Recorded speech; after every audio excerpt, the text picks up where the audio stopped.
So let's welcome all of our locations. Let's welcome all those watching online. Great to have you here today. Wow, guys, I haven't got many more times left on this stage, and I'm heading off to the USA soon to help. We've got a few Americans in the room.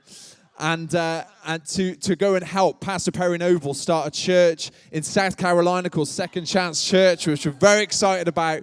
But it's kind of one of these things that's kind of made me reflect before we going. It's like all the things that God's blessed me with here in my life. And one of those things is friends. And I've got some great friends here within this church. And even though I'm going to be keeping in touch on, WhatsApp and keeping in touch on video calls, it's not quite the same as being able to hang out and connect with people in real life. And that's something I'm really going to miss in this upcoming season. But I thought, if I'm going to miss and reflect and value it, I'm just going to do a whole series on it. So we did a series called Friend Request. We've used this whole Facebook theme. We realized we did this before we realized that Facebook was going to be all over the news for being, in all kinds of trouble in the press. But there's something about this theme of friendship that I believe that God wants to speak into our church and come and say, what is the value, what is the purpose of friendship within the church? I believe that the greatest friendships should be within the church.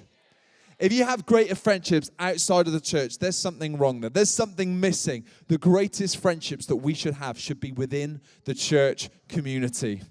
And so I believe that God is wanting to speak something in through this series to highlight to us the importance and the value of friendship and what we can do to be great friends.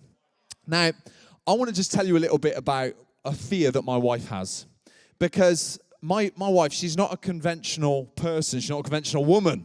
And she's not afraid of spiders. In fact, if there's a spider in our house, I'm the one grabbing the cup and the piece of paper and trying to get it out very delicately, and I don't want to actually touch it. And Rose will just pick it up and throw it out. It's a little embarrassing, but it's the truth. And she's braver than me when it comes to some of those things. And I don't know as well. We're coming to springtime here in the UK. Thank you, Lord. And it's the time now where the bees will start coming out. And I'm one of those people, if a bee or a wasp comes near me, I will start flapping, running around, running to the other side of the picnic area. I don't want to be anywhere near that bee. Rose will just freeze. Just carry on. It's not there. Just ignore it. And it's she's just braver than me. I don't know why, but she just is. Maybe it's just with insects. I'm not sure, but it's just true. But one of the things that she has a fear of, it's an unusual fear. It's a fear that someone would throw a party and no one would turn up. That I know she's got a big heart, my wife. She's a lovely woman. And so if she gets invited to a party or our kids get invited to a party, we have to go to it. Because Rose can't bear the thought that what if we throw a party, this person throws a party, they get everything ready, and they've got all the drinks, they've got everything prepared, and people don't show up. And I don't know if you've ever been to one of those parties where people don't show up, but it's a sad occasion. I don't know if Rose has been scarred by this at some time in the past. But there is something of, so whether it's a kid's party, whether it's an adult's party, I've been dragged to all kinds of parties. I'm like, Rose is fine. But Rose can't be at peace unless she knows that it's going to be well attended. Someone's going to be there to love them. And she gets this anxiety on her that what if no one shows up? If we can't make it, she's like, what if no one else can make it? Are they going to be all right? Do you know what's at the heart of that fear? Is that Rose has got a sensitivity to loneliness in people. And that is a marker of that, of something of being alone, throwing a party and no one turns up. That's pretty sad. But one of the things that there is a monumental problem with in our world is loneliness. And it goes right through our world. In fact, I came across this quote from Mother Teresa, as I like to call her, and it says this: loneliness and the feeling of being unloved is the most terrible poverty. And this is just such a profound statement. This is a woman who's worked into many like traumatic places in the world, seen such devastating poverty with people without food to eat, without a roof over their heads. And she said, the worst kind of poverty I've ever seen is loneliness. People without people to love them. People that are alone. It's the saddest thing. And so there is something, as even we reflect on that statement there, that our world needs an answer from the church, and that we need to be there to be able to counter loneliness. Do you know there was over, just in the UK alone, I know we've got people watching this all over the world, but just as the UK is an example, we've got over 9 million people that would relate to feeling lonely. And there was actually a study that came out this week about loneliness, and there's just a couple of statements in it that I just wanted to read. And it says, this one, the first one, it says, the harm loneliness can cause, both physically and mentally, can be devastating to people of all ages. It's a serious public health concern, which studies suggest can be as harmful as smoking 15 cigarettes a day. Isn't that amazing? Like, we know about the damage that smoking can cause. You see it on the packets when when they're selling the tobacco. There's these pictures that just show the devastating effects. But how do you quantify what loneliness does to the body, to the mind, and to the physical body? It's damaging as much as 15 cigarettes a day. That is unbelievable, isn't it? But the Bible tells us, it comes with this wisdom that says, man, it's not good for man to be alone. And there's something about, we were never designed to be alone. But I can guarantee right now, for most of us thinking about a lonely person and loneliness in the UK and loneliness across our world, we'll often think of an elderly person. That will be the first person that comes to mind, because we often think of that particular situation or scenario.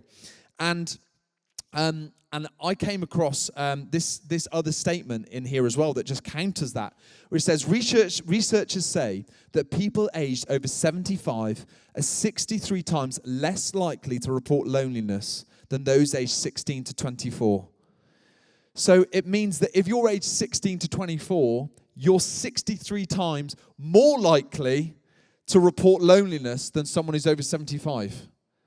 Now, that totally counters what a lot of us would think of as loneliness, and who would qualify as loneliness and who it relates to.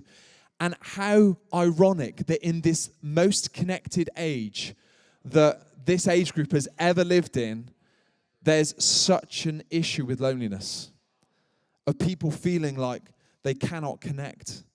The human soul longing for that deep connection with someone. We've got our social networks, we've got our friend requests, we've got our following on Twitter or on Instagram, whatever it might be.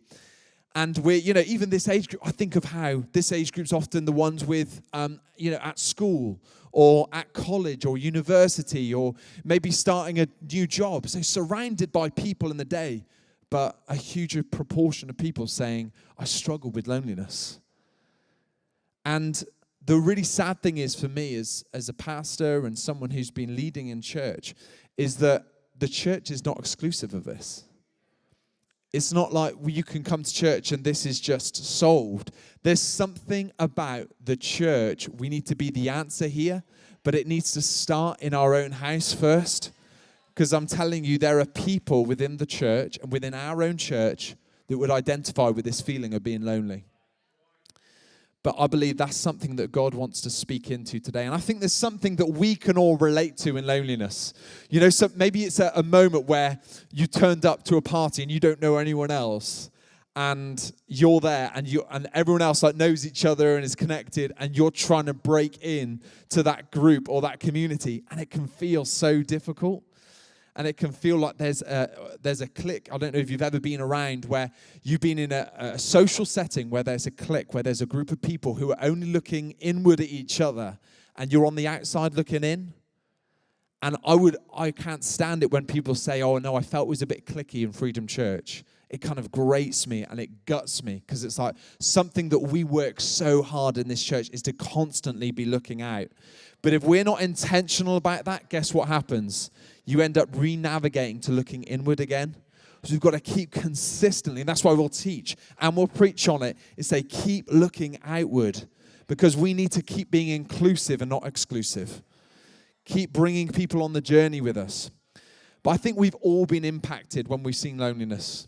You know, I think of my mother-in-law, Maddie. She is a fantastic woman, and she is a woman that zips everywhere. She's always buzzing somewhere to go and do something, always got something on her agenda, always something on her mind.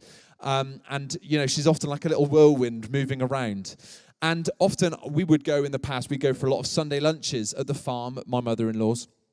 And in the late afternoon, she'd kind of zip off in the afternoon, as she does. You know, she's busy taking care of everyone and cleaned up all the plates. She's served us dessert, then she's off doing something else. And we say, oh, what are you doing now, Maddie? And she's like, I'm just off to see the neighbor down the road. And she'll take a plate of food, and she would disappear. And this would go on for weeks at a time. And anyway, months later, we ended up going on a Sunday afternoon walk, which is like what we like to do here in the UK. After a roast dinner, go for a little walk in the afternoon in the countryside. British life is what I'm going to miss about living in Britain. And we walked past this neighbour's house, and she said, oh, I'm just going to pop in and see the neighbour. Would you like to come in? And so I ended up going in and seeing this neighbour with my mother-in-law. And we went into the house, and there was cuddly toys everywhere, because this woman has just been collecting cuddly toys, and she's an elderly woman. And there was piles of stuff everywhere in the house. And obviously hadn't been cleaned in a long time. And the old lady, Pat, was sat in an armchair. And she had this condition in her neck, which means she couldn't lift up her neck. So her head was down and her chin was on her chest.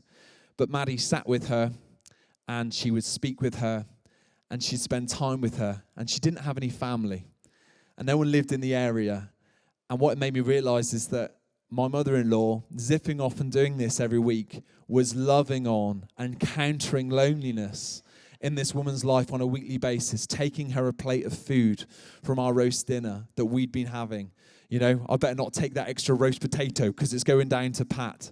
And I find out that it's this woman. And you know what? As I went in and I saw this situation just down the road, 100 meters from where our family was eating dinner and having great community together, it impacted me. Just think, you know, she's by herself most of the week, and my mother-in-law gets to take in this light into the darkness and love on her for that hour in the afternoon, to go and take her something, to go and be with her, to connect with her, to support her.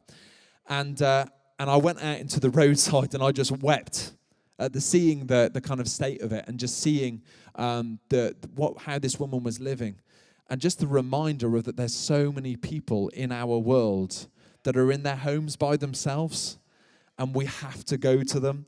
We have to connect to them. We have to be that change. We have to be those that are going to shine that light in the darkness, because we can make the difference. And I bet you that Pat, the old lady, that was probably a highlight of the week, was waiting for Maddie to come round with that bit of Sunday roast so that they could have a little catch up. And so I want to just tell us a story in the Bible I think just speaks into this theme. And this whole series, this message, I've called it today, that friendship isn't just for your friends. Okay? So if you want to give it a title, if you are making notes, you can jot that down the front. That friendship isn't just for your friends. Because there's something about us as the church. We need to be those that are inclusive, not exclusive. But friendship groups are always looking inward. But we need to include others. So I want to tell you this story. It's in John 5. So we're going to turn to these scriptures. And it says in verses 2 to 9. Jesus is in Jerusalem. And he goes to this place. And there's this pool. And this pool, it's like a miracle pool of water. And they've got 5 alcoves around the pool. And people sat around it. And there was people that were waiting for a miracle to happen. Because what would happen at appointed times, an angel would come down to the pool, stir the waters, and then the first into the water would be healed from whatever disease or whatever trouble they had. It was just incredible. So lots of people would live by and stay close to this pool just in case that day came. So we pick up the story here in Jerusalem with Jesus in John 5, and it says hundreds of sick people, blind, crippled, paralyzed, were in these 5 alcoves. One man had been an invalid there for 38 years. When Jesus saw him stretched out by the pool and knew how long he'd been there, he said, "Do you want to get well?" 38 years. You can get a life sentence for less than that, for the worst crimes. This man had been laid out, waiting by the pool, waiting for this appointed day. And he's looking to the water and waiting for the moment the waters stir. And yet, a completely different miracle walks into his life by the name of Jesus. So in the next verse, it says, we go to the next slide. The sick man said, "Sir, when the water is stirred, I don't have anybody to put me in the pool. By the time I get there, somebody else is already in." Jesus said, "Get up, take your bedroll, start walking." The man was healed on the spot. He picked up his bedroll and he walked off. And it's just this amazing miracle that happens. But what really strikes me about it is this. He says, "Sir, when the water is stirred, I don't have anybody. I don't have anybody with me. I don't have anybody to help me. There's this miracle opportunity, but there's nobody to help me. There's nobody alongside me. I don't have a friend in the world." And you know what the really crazy thing about this is? He's surrounded by hundreds of others, but no one is there to help him. And for me, this is a picture of loneliness, because it's not just about the person that's alone in the dark house. It's the person that's alone in a crowd. And for all of us as the church, you know, we need to recognize and see this person amongst us today. And I think even as we look at this story, I just want to bring out a few points that I think we can learn from, that I think we can say, okay, how does Jesus come and give friendship to someone that wasn't a friend? Because we can learn from Jesus in this. So the first point is this: Jesus saw him. Get this right, there's 5 alcoves, there's a pool, there's lots going on. There's hundreds of people. They've all got need. There's the blind, there's the lame, there's the crippled, the paralyzed. And yet Jesus sees this one man laid out for 38 years. Longer than Jesus has been alive. And Jesus sees him in the room and goes to him. We've got to really see people, because I'm telling you, if you don't look for them, you won't see them. You'll walk past them. And there's something about those people that sit by themselves in our churches, those people that stand by themselves in our cafes. We need to see them, not walk past them, not come and just focus our attention on the people that we want to connect with and see, but really see who needs to know the friendship of God in that moment. Sometimes I'm talking to someone, maybe we're having an important conversation in the cafe or in the middle of a conversation, and I can see someone just stood over the person's shoulder, and I'm just distracted by just thinking, is someone going to go to them? You know, it's just, if it's a young person, I'm thinking, hey, academy student, will you just go and connect with this person? And sometimes I'll grab someone and encourage them to do that. We've got to have this eye, this sensitivity to see them. I just love how Jesus sees him in the crowd. Guys, we've got to see people in our workplaces. We've got to see people in our churches. We've got to see people around us in the cafe, whatever it might be. We've got to see people and connect with them. So the second thing that happens, so our second point, it says this: Jesus listened to him. So Jesus, this is what happens in the story. Jesus goes up and says, "Do you want to be made well?" It's like, that is kind of a Captain Obvious question, isn't it? I've been laying by this miracle pool for the last 38 years trying to roll in and do an army roll before someone else gets there. And then there's a huge pile on when everyone's all gone in together and only one guy at the bottom managed to actually get healed. Just a crazy situation. It's like, yeah, I want to get well. But Jesus isn't asking the question because he's Captain Obvious. He's asking the question because it gives an opportunity for the man to tell his story. Because Jesus already knows the answer. He'd already known that he'd been there 38 years. He already knows that he's there waiting for the pool to stir so that he get a miracle to be well. So he knows the answer, but why does he ask? It's because he wants to give the man an opportunity to share his story. This is how long I've been here. This is the pain that I've been through. No one's here with me. We need to listen to those people that we see. Go to them. Listen to them, ask them questions, and then understand what they're going through. Try and gain understanding. Connect to their situation. We don't need to just go to people and talk about ourselves, but go and give them an opportunity to share with us about their lives. If we can listen to them, it makes people feel valued. If they feel like they were understood by us, that they were truly seen, then it makes them feel valued.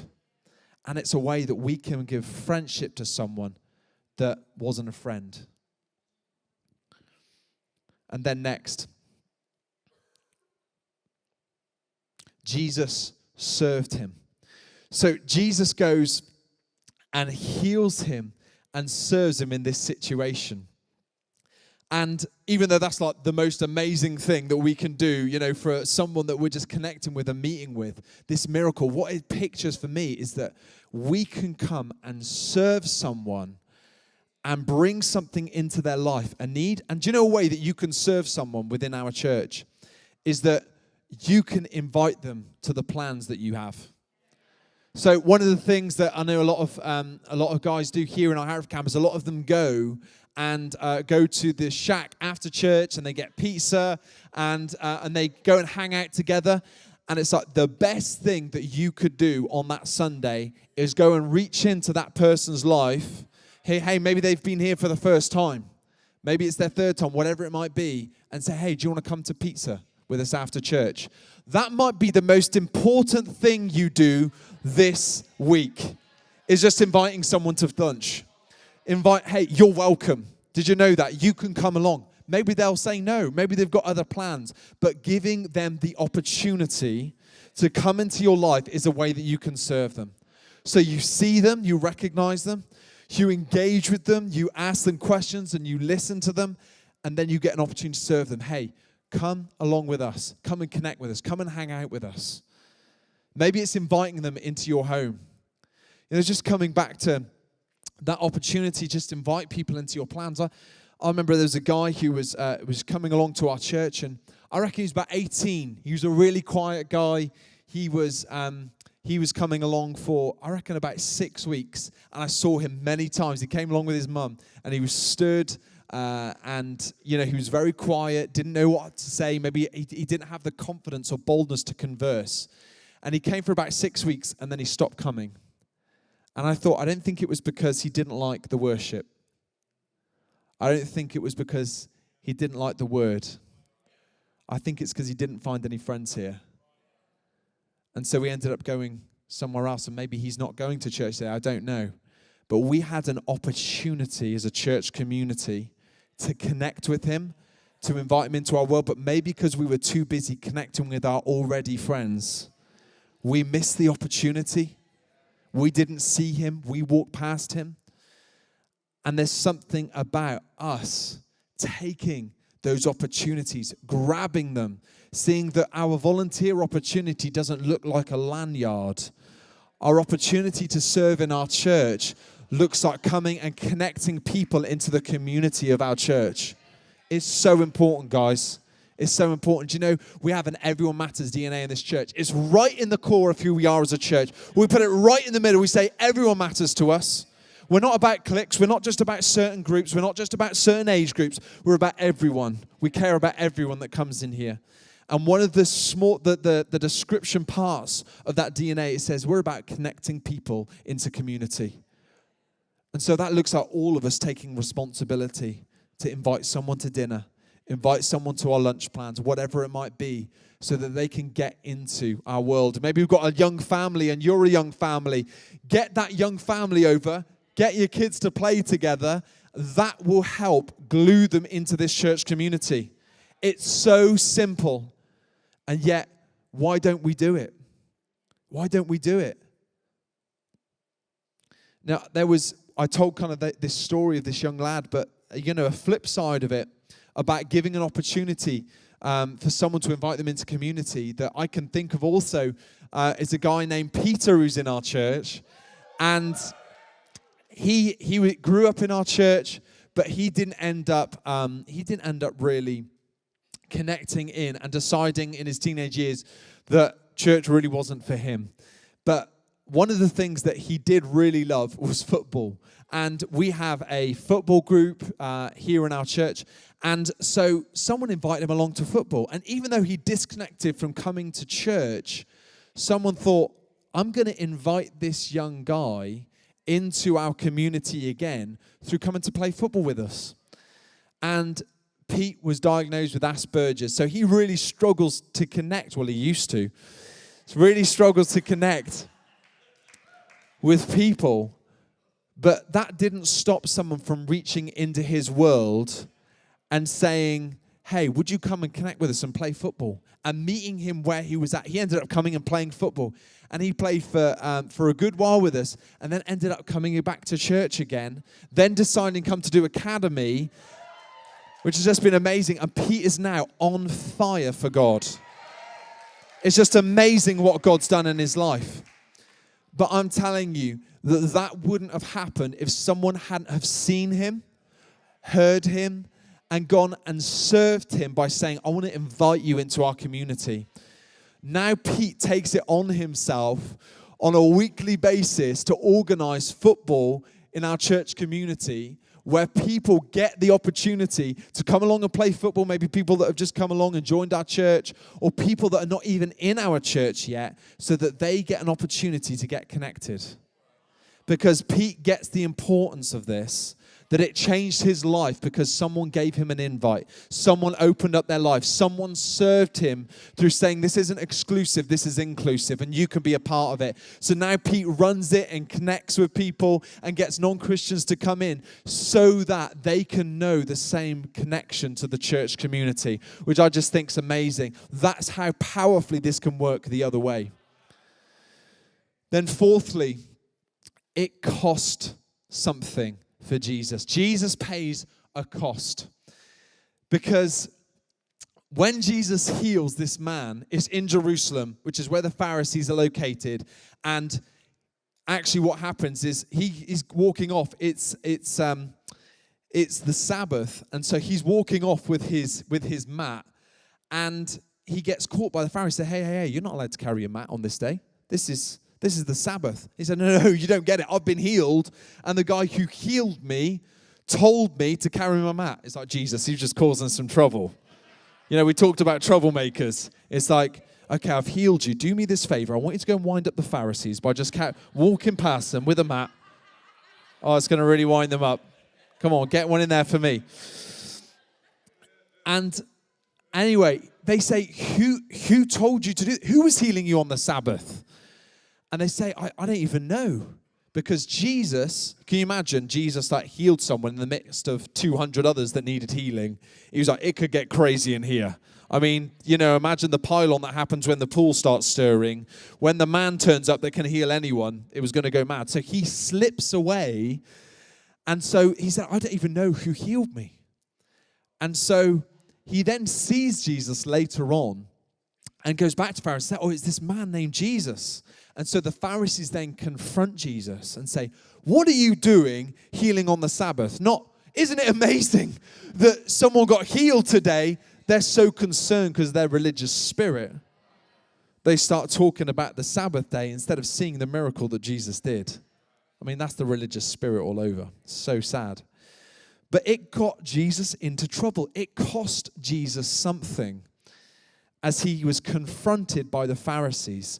Do you know what, guys? If you practice this in your life and you live out this principle that friendship isn't just for friends, it will cost you something. Because it's much harder in the cafe to go and connect with the people that you're not already friends with.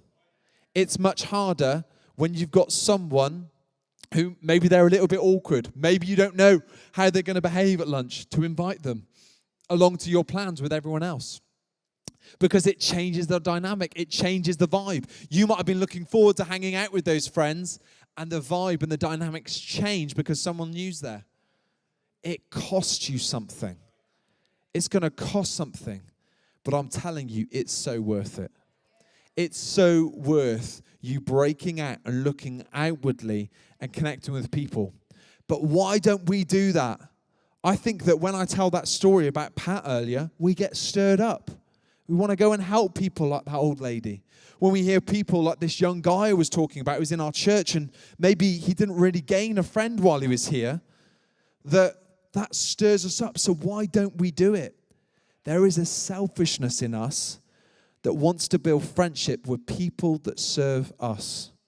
Maybe they make us feel good about ourselves. Maybe they make us laugh. Maybe they've got something to bring us. Maybe if we're inviting them over to food, we know they're going to bring dessert. But maybe if you invite that person into your life, they can't give you anything back. Maybe it's going to cost you something. That's the friendship that Jesus calls us to have. And says, in fact, he encourages us to go after it. He encourages us to love people in that way. And say, don't just do something to gain something back for yourself. Don't just do something for that friend so that they can do something in return for you later on. But go and love people at a cost. In fact, Jesus says this in John 15, verse 13. It says, greater love has no one than this, to lay down one's life for one's friends. This is the way that we need to love and have friendship. This is the friendship request that God is putting on Freedom Church at this time. He's saying, lay down your life for one another. This is the friendship that I want you to have for one another. To let your personal preferences and your agenda come second after sacrificing, after making a way for those around you within this community. I believe that we can have the greatest friendships within the church. I really do. And do you know what it says in the Bible? That the world will know us by the way that we love one another. They're going to know it by the way that we have friendships, by the way that we build community. And so if we only love the people that we like, the people that are our preference, what's that going to say? Even the world does that. But we're called to something greater. So the friendship request that God is calling us to is this. That friendship isn't just for your friends. The friendship isn't just for your friends. So where you come and enjoy friendship, I want to encourage you to do that. I want great friendships in this church. I want people that laugh together, that eat together. That's what I want to see for our church community. But I'm telling you now, if you're not consistently opening up your life and your home to others, you won't be able to be fully expressing this truth into your life. There's something about you've got to be intentional and you've got to be ongoing with making sure that your friendship isn't just for your friends. It's for all of those people that are new coming into our church community. Because I see people coming in, and I know that maybe they love the worship and love our DNA and things like that. But I'm like, do you know what I really want for that person? What I'm praying for them is a friend next to them, a friend alongside them. Because I know that's what's they need to stay in community. And only we can give that, church. It's not down to leaders. It's not down to just certain groups of people. It's down for all of us to take that responsibility. And I told this story about this man who was paralyzed, who met Jesus that day. And he said, I don't have anyone. 38 years. It's so sad. It's heartbreaking.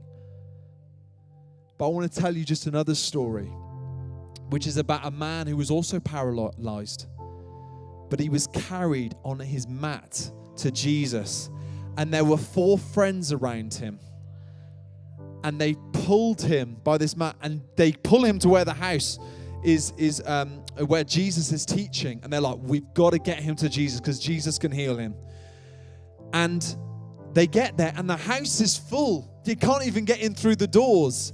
So they don't let that stop them. They go onto the rooftop. They dig through the roof. They make a hole in the roof. They go through the roof and they lower their friend down towards Jesus. Because this paralyzed man had someone. In fact, he just didn't have someone. He had 4 friends that loved him that much, that would dig through a roof, that would drag him through the hot sun to be with Jesus. That's the friendships that we need in this church. Friendships that love one another. Friendships where we don't just look out for the people in our circle, but are always looking that people can always come into our circle. There's always a place for someone else at our table. But we've got to make the time for that. We've got to see them. We've got to listen to them. We've got to serve them. And that's going to come at a cost. But I'm praying for all of us, church, that we would be charged with this message and that we go out even today connecting people into friendship and community right into the heart of this church.